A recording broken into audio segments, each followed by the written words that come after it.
বর্তমানে জনপ্রিয় সঙ্গীত শিল্পী অরিজিৎ সিংকে 140 কোটি শ্রোতারা অনুসরণ করে। আপনাদের হয়তো মনে হতেই পারে জনপ্রিয় সঙ্গীত শিল্পী অরিজিৎ সিং একটি গান গাওয়ার জন্য হয়তো সব থেকে বেশি পারিশ্রমিক নিয়ে থাকেন, কিন্তু তা নয়।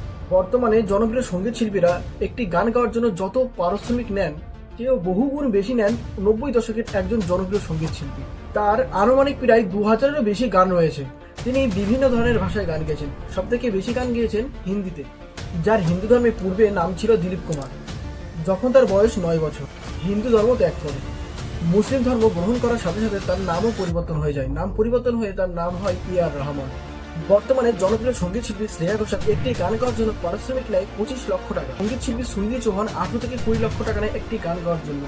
বর্তমানে সবার প্রিয় সঙ্গীত শিল্পী অরিজিৎ সিং 18 থেকে 20 লক্ষ টাকা একটি গানের জন্য পারিশ্রমিক নিয়ে থাকে। সোনু নিগম একটি গান গাওয়ার জন্য 18 থেকে 20 লক্ষ টাকা নিয়ে থাকে।